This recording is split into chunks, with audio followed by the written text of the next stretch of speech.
On a quiet summer day in July 2002, 3 people vanished from Mountain Home, Idaho. 29-year-old Rebecca Ramirez and her 2 sons, 7-year-old Miguel and 4-year-old Ricardo, were last seen with a man named Jorge Lopez Orozco. At first, no one was alarmed. Jorge was Rebecca's boyfriend. Most assumed they'd gone away for a few days. But on August 11th, nearly a month later, a burned-out car was found in a remote stretch of Elmore County. Inside were the remains of a woman and 2 children. Each had been shot in the head. Then the car had been set on fire. Investigators confirmed what many feared. The victims were Rebecca and her sons. The question came fast. Who would do this to a mother and her children? And why cover it in flames? Jorge Lopez Orozco was born on April 27, 1973, in Mexico. He later moved to the United States and settled in Idaho, where he worked in agriculture. He earned his living through labor work and small side jobs, but behind that humble background lay darker secrets. He was already married and had children when he began a relationship with Rebecca. She believed he was separated from his wife. In reality, he kept both relationships hidden. Jorge had a legal record. He was linked to illegal substance transport across state lines and had worked with his brother. But it was his actions against Rebecca and her boys that drew the FBI's full attention. Investigators uncovered a grim plan. Jorge lured Rebecca and the children to a remote spot under the pretense of spending time together. Then he shot all 3 and set the car on fire with their bodies inside. He tried to erase every trace of his actions. Why did he do it? Prosecutors said Jorge feared Rebecca would tell police about his illegal ventures. She had started asking questions about his past. He also wanted to avoid paying child support and risk exposing his marriage. Instead of facing those issues, he chose to end their lives. It is likely the children saw their mother being shot before they were harmed. Investigators reached this conclusion from the scene. The positioning of the bodies suggested the children were awake. Soon after the discovery, Jorge fled. He crossed into Mexico. The FBI launched an international manhunt. In 2005, they added him to their 10 most wanted fugitives list. He became the 480th person on that list. A $100,000 reward was offered for information leading to his capture. His brother and sister were arrested for helping him escape. Both were convicted for assisting his flight. But Jorge stayed at large for years. He spent more than 7 years hiding in Mexico. During that time, he married again and had more children. He worked as a laborer and used a fake name. But authorities tracked him down. On October 8, 2009, Mexican officials arrested him in Zihuatanejo, Guerrero. A tip from someone who recognized him led to his capture. They handed him over to U.S. Marshals. He returned to Idaho to face charges. In court, Jorge showed little emotion. The prosecution presented ballistics reports, witness statements, and forensic details. They argued he had planned it all and tried to destroy all evidence against him. Family members of Rebecca and her sons gave emotional testimony. They spoke about their loss and the years spent waiting for justice. Jorge's defense said no witness saw the incident, but cell phone records placed him near the scene. Ballistics matched bullets from a weapon he had access to. The motive was laid out clearly. The jury reached a verdict in 2013. Jorge Lopez Orozco was found guilty on 3 counts of premeditated homicide. He received a sentence of life in prison without the option of release. The next man wasn't just controlling his family, he was watching. Yasser Abdel Said was born in 1957 in Egypt. He later moved to the United States. He made his home in Texas. He married Patricia Owens. She was an American. They had 3 children, Islam, Amina, and Sarah. To neighbors, Yasser seemed strict, but otherwise ordinary. He drove a taxi to support his family. Behind closed doors, things were different. He controlled every aspect of his daughters' lives. He decided what they wore. He chose whom they could meet. He limited where they could go.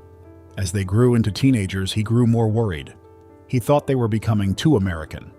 He even put cameras in the house to watch them. At one point, he took Amina back to Egypt to arrange a marriage. In 1998, both girls said he had hurt them in a private way. Authorities opened an inquiry, but the girls later withdrew their statements. Fear kept them quiet. Their mother stood by Yasser. The family stayed together. Still, tension built day by day.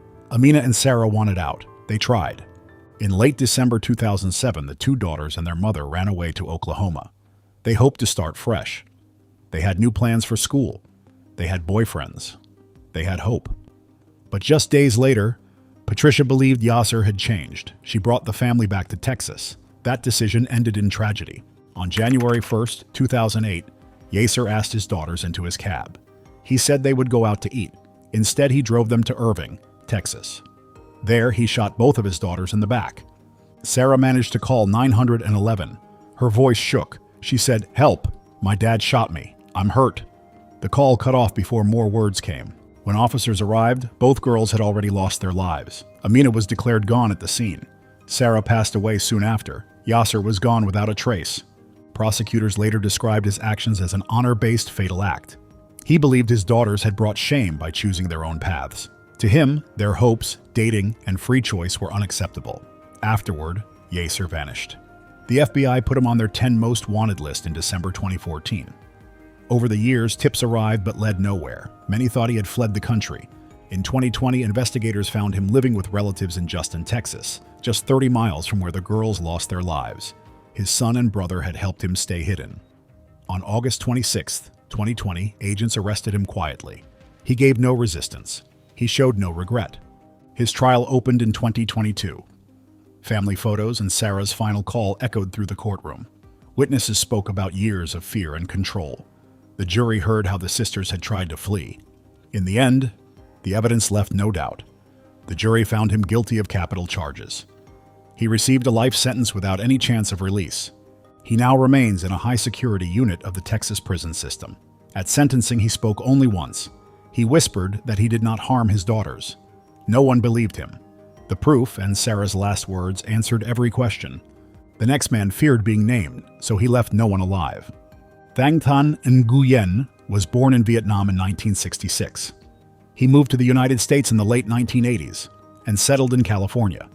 Public records do not list his exact birth date. By the time his face appeared on FBI wanted posters, he was in his early 30s. He did not arrive with much money. He relied on refugee resettlement programs for support. He found himself drawn into a Vietnamese-American group involved in unlawful activities in Southern California. On July 3, 1992, things took a tragic turn. Nguyen and 3 others entered the high-tech video store in Irving, Texas. Their plan was to steal from the owner, Chow Lam. Chow Lam ran the store along with his wife and their 10-year-old son. When they arrived, they forced the family to lie face down on the floor. They bound their hands. Then they used guns to end the lives of Chow, his wife, and their young son. After that, they set the store on fire, hoping to destroy any remaining proof. Why go so far for a theft? The answer lies in Nguyen's method. He refused to leave anyone who could point him out later. He was so afraid of being caught that he made sure no one could speak against him. Investigators took time to piece things together. Once they did, the FBI acted quickly. Nguyen slipped out of the United States in 1992, soon after the incident. For years, he was on the run. Some thought he hid in Canada. Others guessed he returned to Southeast Asia. In 1996, the FBI placed him on its 10 most wanted list at number 446. A $50,000 reward was offered for information leading to his capture. Many tips came in, but none led to him, until late 1997. On December 22, 1997, Vietnamese authorities arrested him. This happened through cooperation with American agents. He was sent back to the United States to face charges. His trial took place in Texas, where the incident happened. The prosecution relied on eyewitness accounts, forensic evidence from the burned-out store, and statements from his former partners, who had already been caught. The courtroom was heavy with emotion. Family members sat quietly. Some wept. Others stared at Nguyen. He showed almost no feeling. He entered a plea of not guilty, but the evidence left little room for doubt. His motive was simple. He believed the store held large sums of cash. In reality, they walked away with only a few $1,000s. In 2001, Nguyen was found guilty of 3 counts of ending lives and of setting fire to property. He received a life sentence. Later, this was adjusted to a term of 25 years to life. His chances of ever leaving prison are very low. As guards led him out of the courtroom, he spoke only once. "I didn't do it. You've got the wrong man." Up next are 2 women. One obsession, no chance to escape. Michael Alfonso was born in 1969 in Illinois. His birth name was Michael Johnson. Over time, he used several other names: Michael A. Johnson, Milton Lennon, and Adolfo Ruiz. He worked as a laborer. That job hid darker urges. His later actions sprang from personal obsession and anger. His record started in 1990, when he was 21. He was convicted of forcing a 17-year-old girl into a non-consensual act in an apartment lobby. He had to register as an offender. He also spent time behind bars. In 1995, he was convicted again. This time it was for causing serious harm and carrying a weapon as someone barred from owning one. He served 4 years and was released in 1998. After prison, his aggressiveness grew. In September 1992, Alfonso ended the life of 23-year-old Souvenir Yang. She was expecting a child and worked as a hairstylist in Wheaton, Illinois.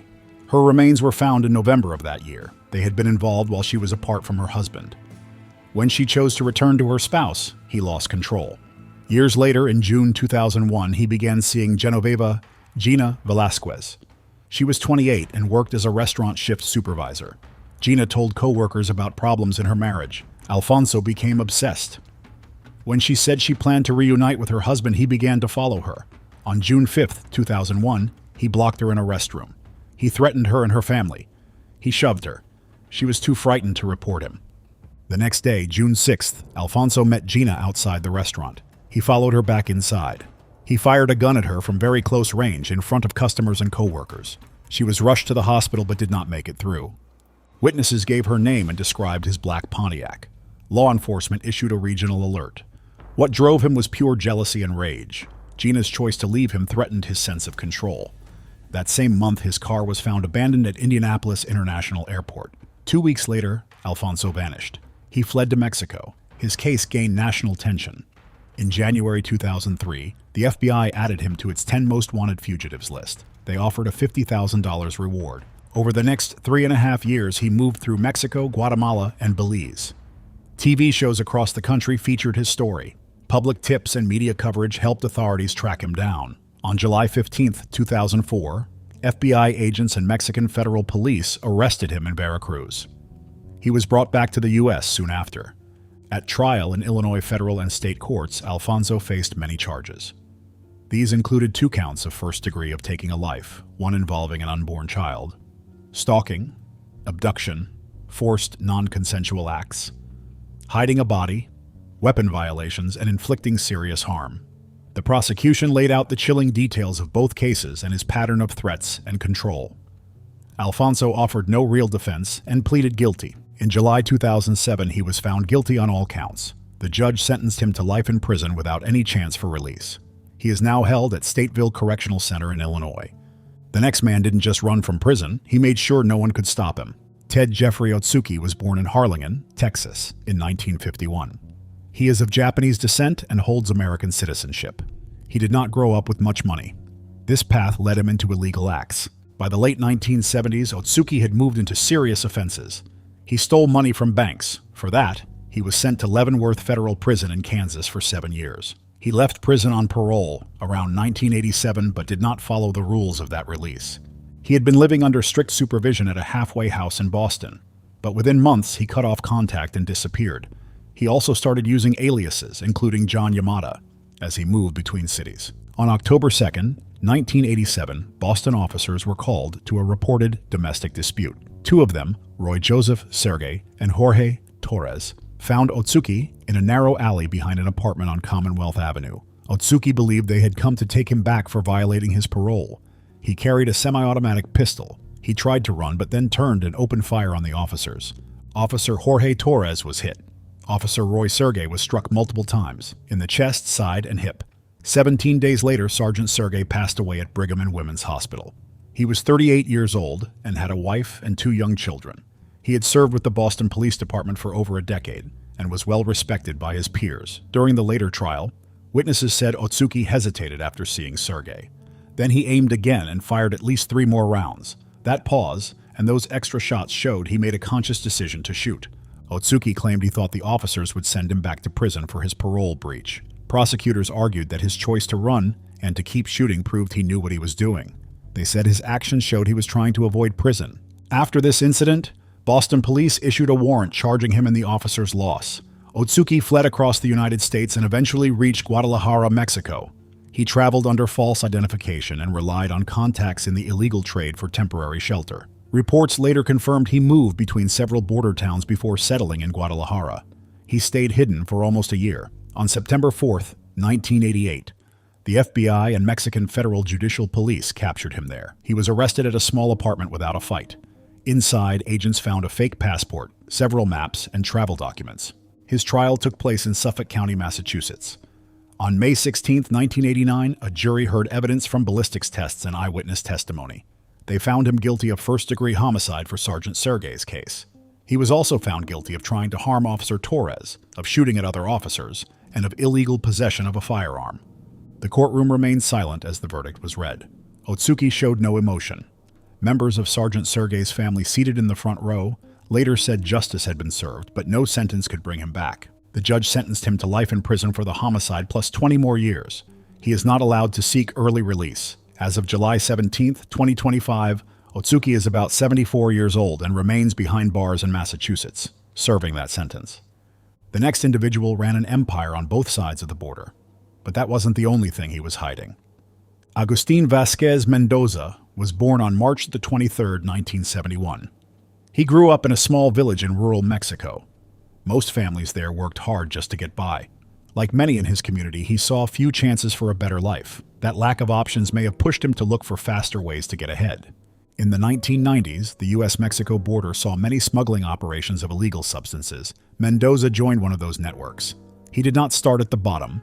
He moved up quickly. Before long, he was a key figure in a large illegal substance network. His contacts reached into both Mexico and the United States. He worked closely with a powerful Arizona-based cartel that produced and distributed large amounts of product. He was more than a dealer. He helped plan routes for the shipments. He managed large sums of money, and when needed, he used force. That use of force changed everything. On June 16, 1994, DEA Special Agent Richard E. Fast took on an undercover role as a substance dealer in Phoenix, Arizona. He was looking into the underground ring run by Mendoza. The aim was to bring the whole network down. But things went very wrong. Mendoza's group discovered Fast was a federal agent. Instead of letting him go, they grabbed him by force. They hurt him badly and shot him several times. Then they left him in a remote spot near Tempe, Arizona. The U.S. government considered this a threat to the safety of a federal agent. They acted fast. Mendoza was now not only involved in substance trafficking, he was also accused of ending the life of a federal agent. On August 3, 1996, the FBI added him to its 10 most wanted fugitives list. After that incident, Mendoza vanished. He crossed back into Mexico and stayed hidden for years. The FBI offered a $2 million reward for information leading to his arrest. Yet he avoided capture. He moved among safe houses. He paid off local officials, according to some sources. Others said he changed his appearance and worked odd farm jobs. No one could say for sure where he would turn up next. As time passed, he did more than hide. He kept running his network. After 6 years on the run, Mexican authorities and the FBI tracked him down. On July 9, 2000, they arrested him in Puebla, Mexico. The arrest happened without any gunfire. He had grown a beard and looked different, but he could not slip away this time. Extradition from Mexico to the U.S. took until 2005. Finally, he stood trial. Prosecutors showed witness testimony, forensic reports, and surveillance records. All of it tied him to the incident involving Agent Fass. His defense lawyers argued someone else had done the shooting. They said Mendoza had not pulled the trigger. The prosecution said he had ordered the fatal act and was just as responsible. After the jury heard the final arguments, they reached a verdict. On April 3, 2007, Mendoza was found guilty. The judge gave him a sentence of life in prison without any chance of parole. The next man was planning more than revenge. He was planning war. If you're still with us, consider subscribing for more important cases like these. Edward Kelly was born in 1990 in Knoxville, Tennessee. His early family life is not well documented. Available records suggest a working-class upbringing. He graduated from Hardin Valley Academy, a public high school in Knox County. Before his arrest, he held various short-term jobs, including landscaping and basic construction work. His beliefs, not money, made him dangerous. In January 2021, he joined the events at the U.S. Capitol in Washington, D.C. He was charged with injuring officers and blocking official business. According to court records, he pushed past barricades and struck at least one officer with a wooden plank. Those were serious federal counts. His arrest that month brought him into the national spotlight. After he posted bond, he stayed quiet in public. Behind closed doors, though, he was planning more. In late 2022 and early 2023, federal agents picked up worrying chatter online and through informants. Kelly was forming ties with extremist groups. These talks went beyond political opinions. They involved plotting harm against the FBI. By mid-2023, the FBI had him under close watch. They uncovered a plot to strike the Knoxville FBI field office. The goal was to harm agents tied to his case or seen as enemies. One co-conspirator grew uneasy. That person alerted the FBI, sharing names, locations, and recorded conversations. The evidence showed Kelly was serious. The informant, identified in filings as Austin Carter, wore a wire and helped agents record Kelly, planning to end as many agents as possible. He also mentioned plans to cut power to the building as a diversion. Kelly's motive blended revenge with a sense of fighting back. In his own words, he called FBI agents traitors who needed punishment. Had the tip not come, the plan might have moved forward. When agents searched his home, they found firearms, tactical gear, and detailed blueprints. They also found printed aerial maps of the FBI office and lists of named targets. A notebook recovered from his bedroom included phrases like, "Take them out silently," and "No survivors." In November 2023, federal officers arrested him at his Knoxville residence. The warrant listed conspiracy to take the lives of federal workers, plans to use dangerous weapons, and support for extremist groups. This time, he remained in custody. His trial opened in early 2025 in Tennessee. Prosecutors laid out chat logs where Kelly named agents, assigned roles to his associates, and sketched out diversion tactics. The defense argued entrapment, saying the informant pushed Kelly to boast without ever taking real steps. They claimed he never moved beyond talk. The jury disagreed. After weeks of testimony and many federal agents on the stand, the verdict arrived in July 2025. Kelly was found guilty on every count. The judge called his actions a direct threat to public safety and order and said the court would not overlook a plot to harm federal workers. He received a sentence of life in prison with no chance of release. At sentencing, Kelly showed no remorse. He stared at the court and said, "You think locking me up will stop this? You haven't seen anything yet." He is currently being held at USP Florence AdMax, the federal Supermax facility in Colorado. As of 2025, he remains classified as a high-risk domestic extremist under special administrative measures. Now, was the next man a country's traitor? Or just drowning in debt? Thomas Patrick Kavanagh was born in 1944. He studied aerospace engineering. By the early 1980s, he worked as a mid-level engineer at Northrop's Advanced Systems Division in Pico Rivera, California. He held a security clearance. He contributed to the secret B-2 stealth bomber project. Then his situation changed. He divorced in 1983 and gained custody of 2 school-age sons. He moved in with a new partner and her daughter. Mortgage payments, legal fees, and daily expenses piled up. By late 1984, he was deeply in debt. A stalled promotion, blocked by credit issues, left him feeling trapped.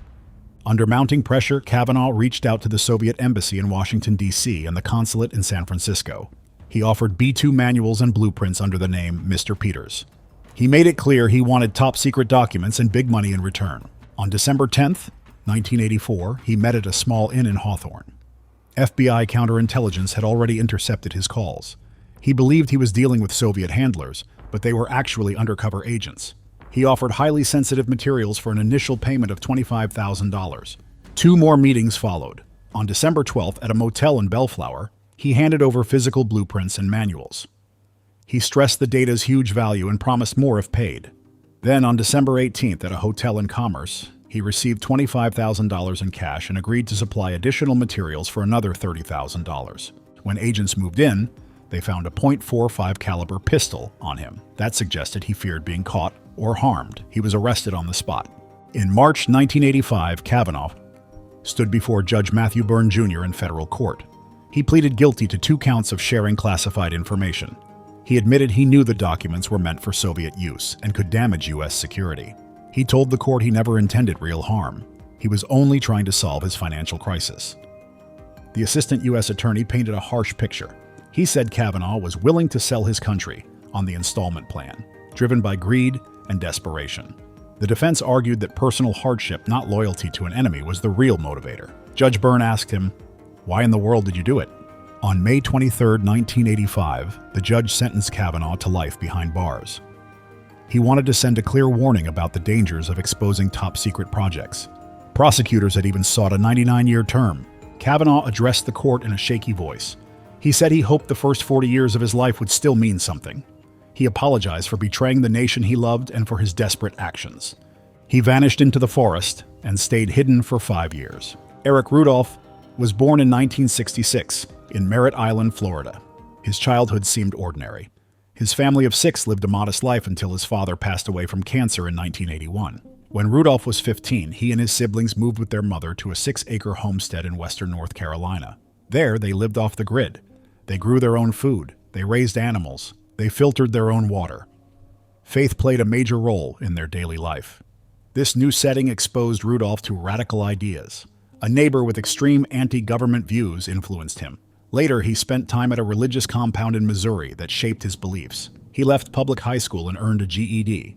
He briefly attended community college. He then joined the Army, serving in the 101st Airborne Division.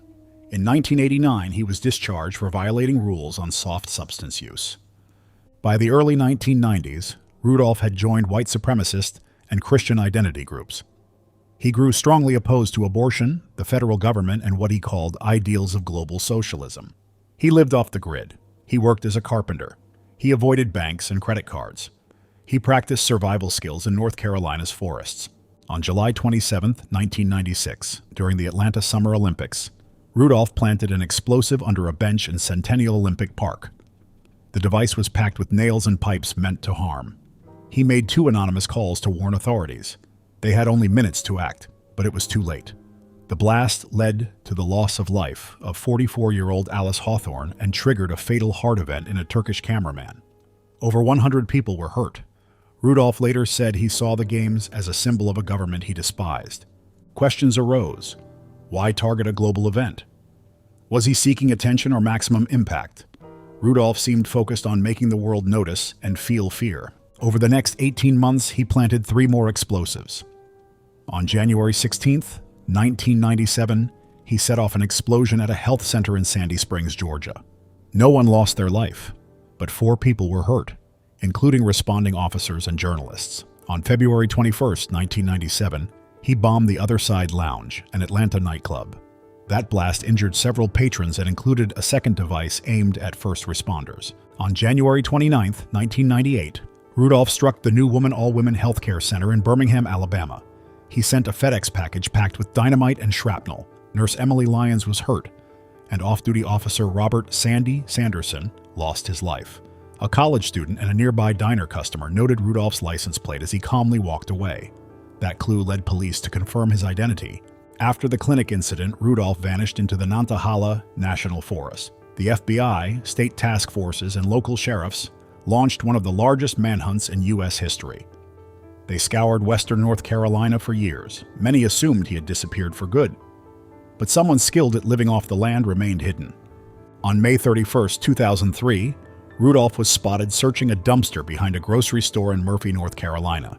He was unarmed, wearing dirty clothes and fresh sneakers. Officer J.S. Postel arrested him without incident. In custody, Rudolph made a deal. He revealed where he had hidden 250 pounds of dynamite, and prosecutors agreed to drop the option of a capital sentence.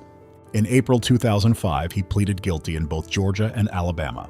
Federal courts. His charges included the use of explosives during illegal activity, destruction of property, and fatal arson. His plea brought 4 consecutive life terms without parole in Georgia. He also received heavy sentences for the clinic and nightclub incidents. In Alabama, he received 2 more life terms for the officer's case. In total, he received 6 life terms plus 120 additional years. He is now held at ADX Florence in Colorado. At the Birmingham hearing on July 18, 2005, Rudolph rejected the court's authority and defended his actions. Abortion is wrong, and because it is wrong, I believe foul force is needed to stop it. At his Atlanta hearing on August 22, he said, "As I go to a prison cell for a lifetime, I know that I have fought a good fight. I have finished my course. I have kept the faith." The next man once led protests across America. Decades later, he was accused of ambushing police. Jamil Abdullah Alamine was born as Hubert Gerald Brown on October 4, 1943, in Baton Rouge, Louisiana. He grew up in the segregated South. Racial tensions were very high at that time. His father ran a small grocery store. His mother worked in homes as a domestic helper. As a young man, Brown showed strong leadership. He joined the civil rights movement in the 1960s. He spoke passionately at rallies. That helped him rise to national attention under the name H. Rap Brown. He became chair of the Student Nonviolent Coordinating Committee, SNCC. Later, he joined the Black Panther Party. His speeches were intense. Some people saw him as a forceful voice for change. In the 1970s, Brown faced legal trouble and spent time behind bars. While in prison, he converted to Islam and took the name Jamil Abdullah Alamine. After his release, he moved to Atlanta, Georgia. There, he became the leader of a mosque. Some in the community saw him as a leader who promoted peace. His name first showed up in law enforcement records during his early activism. In 1967, he was charged with inciting a riot after a speech in Maryland. That led to a federal charge under a new anti-riot law. He went into hiding and landed on the FBI's most wanted list. Eventually, he was arrested and served time for that charge. Over the next 20 years, he faced other legal claims. In the 1970s, he was arrested several times on weapons charges and on accusations of taking property by force. None of those cases drew as much attention as what happened in 2000. On March 16, 2000, two Fulton County Sheriff's deputies, Rick Kinchin and Algernon English, went to the West End area of Atlanta. They were there to deliver a warrant because Alamine had missed a court date. The deputies spotted him near his store. As they got close, someone opened fire with an automatic rifle. Kinchin was hit many times and later lost his life. English was badly hurt, but he managed to fire back. A huge search followed. Alamine disappeared for 4 days while local police and the FBI looked everywhere. Then agents found him in a small town in Alabama. They found multiple firearms in his vehicle, including a long rifle and a handgun. Ballistic tests showed at least one of those guns matched the bullets from the scene. Could a respected mosque leader really have been the one who opened fire that day? The surviving deputy, English, said without doubt that Alamine was the shooter. In 2002, the case went to trial in Fulton County, Georgia. Prosecutors said Alamine fired on the deputies to avoid being taken in. They pointed to the ballistics results and to English's on-the-spot identification of Alamine. The next man built a billion-dollar empire in silence. So how did one of the world's most wanted men finally fall? Juan Garcia Abrego was born in 1944. He grew up in Matamoros, Tamaulipas, Mexico. That town sits just across from Brownsville, Texas. His family did not have much money. In the 1970s, his uncle Juan Nepomuceno Guerra took him under his wing. Guerra had spent decades moving contraband during and after Prohibition. When Guerra got older, he chose his nephew to carry on the work. Garcia Abrego turned a small ring into the Gulf Cartel. This group became one of the strongest narcotics networks in the world. He did not rely on sheer force or fear. He built a clear system. He moved substances from Colombia into the United States. His operation earned billions of dollars. He ran this empire for years thanks to corruption. He paid off politicians and officers. He even bribed members of the Mexican military. High-ranking officials in Mexico protected him. In return, he moved massive loads. Some shipments weighed up to 14 tons. They entered Texas, California, and other states. He kept a low profile and avoided public scenes. He dealt directly with Colombia's Cali cartel. He agreed to take half the value of each load once it entered U.S. soil. Between the late 1980s and early 1990s, this made him very rich. U.S. authorities later estimated he personally earned at least $10 billion. He did more than move narcotics. He forced people to pay up. He washed money to hide where it came from. He bribed officials. He used harsh methods to break resistance. He took people hostage. He arranged for rivals, witnesses, and officials who refused to help to be silenced. One U.S. agent was also held hostage and barely survived. Stopping him took betrayal and outside pressure. By the mid-1990s, U.S. law agencies had built a strong case against him. They pressed Mexico's government to act. In 1995, Mexican authorities arrested him. This surprised many who thought he was untouchable. Mexico then handed him over to U.S. agents. He became the first person on the FBI's 10 most wanted list. He was flown to Houston, Texas. His trial began in 1996. Over 80 witnesses spoke against him. They included former members of his network, financial experts, and officers who worked on the case. The courtroom was full every day. He faced 22 charges, including narcotics trading, money washing, and running an unlawful network. His lawyers argued that some testimony came from people with deals to reduce their own sentences. The jury did not accept this. They found him guilty on every count. The judge gave him 11 lifetime terms in a U.S. prison.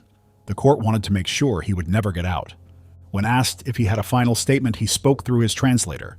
He said he was innocent of many charges. He said he accepted the court's ruling. He did not admit guilt or rebel. Today, he is in a high-security U.S. prison. He spends most of each day alone. He has no chance to leave early. He is now 78 years old. The next man claimed to be a prophet. But what the FBI found in his car told a very different story. Warren Steed Jeffs was born in Sacramento, California on December 3, 1955. His parents were Rulon and Marilyn Jeffs. He grew up just outside Salt Lake City in a home where one man had many wives. His father became the leader of their group in 1986. Over time, Rulon had at least 60 children with different wives. Warren ran the group's school for 20 years. He was known for very strict rules there. When Rulon passed away in 2002, Warren took charge. He controlled the towns of Colorado City, Arizona, and Hilldale, Utah. He claimed over $100 million in land for his group. Within days, he married most of his father's widows. He told followers that to be worthy, a person needed at least 3 spouses. Rumors about Warren's wrongdoing go back to the late 1980s. His nephew Brent said Warren mistreated him at age 5 or 6. In 2005, a woman named Alyssa Wall said Warren forced her to marry her cousin when she was 14. She said her cousin repeatedly harmed her in private. Charges in Utah and Arizona accused him of helping these terrible acts happen. By May 2006, the FBI put him on their 10 most wanted list. They offered a $100,000 reward. Warren went into hiding. On August 28, 2006, police stopped him in Nevada for an ordinary traffic check. He was riding with his wife Naomi and his brother Isaac. They found wigs, $55,000 in cash, and several cell phones. He likely thought those items would help him stay in charge from the shadows. Warren was sent to Utah for the trial in September 2007. He faced 2 counts of helping arrange harmful acts on a minor. The jury found him guilty. The judge gave him 10 years to life. In July 2010, the Utah Supreme Court threw out the verdict. They said the jury had been given wrong instructions about whether he meant for the acts to happen. Utah dropped plans for a retrial when some witnesses moved away. Meanwhile, investigators found records at the group's ranch in Texas. Those journals and tapes showed Warren's personal control over underage members.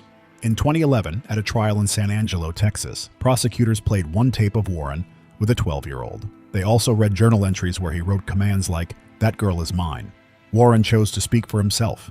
He read scripture passages in court and then stayed silent at his closing.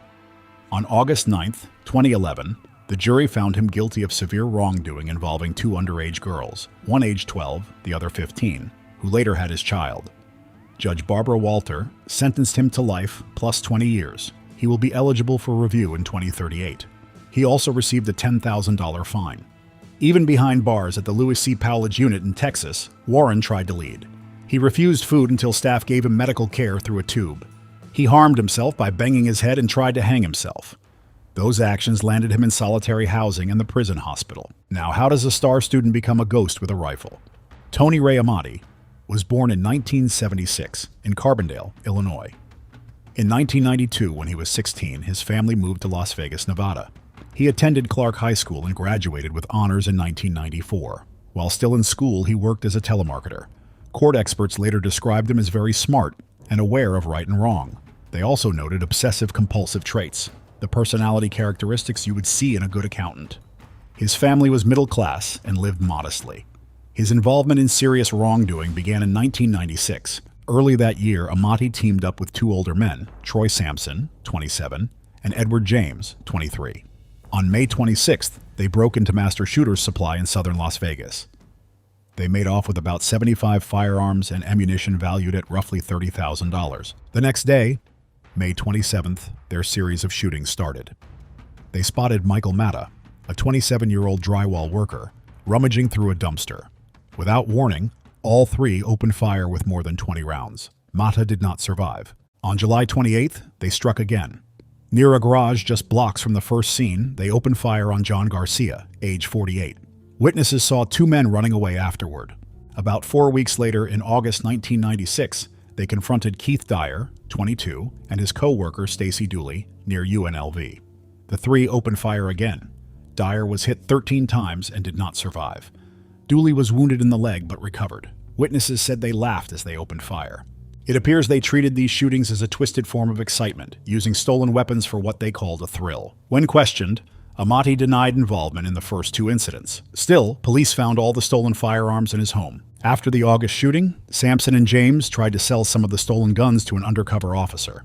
They were arrested in October 1996. Amati posted bail and disappeared. The FBI launched a nationwide search and added him to its 10 most wanted list on February 27, 1998. A tip from America's Most Wanted led to his capture on March 1, 1998. Agents arrested him in Marietta, Georgia, where he was posing as a traveling salesman. He offered no resistance. A few months earlier, in August 1997, he had been briefly arrested in southern Illinois for a driving offense under the name Shane Wade. He was released soon after. At his trial in Nevada, Amati faced charges including 3 counts of taking a life, 1 count of attempted taking of life, armed theft, and unlawful flight. The prosecution focused on the Dyer case, where they had gunshot residue, DNA traces, and eyewitness testimony. The jury agreed that thrill shooter best described Amati and his partners. In March 1999, he was found guilty of first-degree taking of life with a fatal weapon and of attempted taking of life in the Dooley case. He was cleared of the other 2 counts. He received 40 years to life for taking a life, plus additional consecutive sentences for the attempted taking of life. He will not be eligible for release until 2039.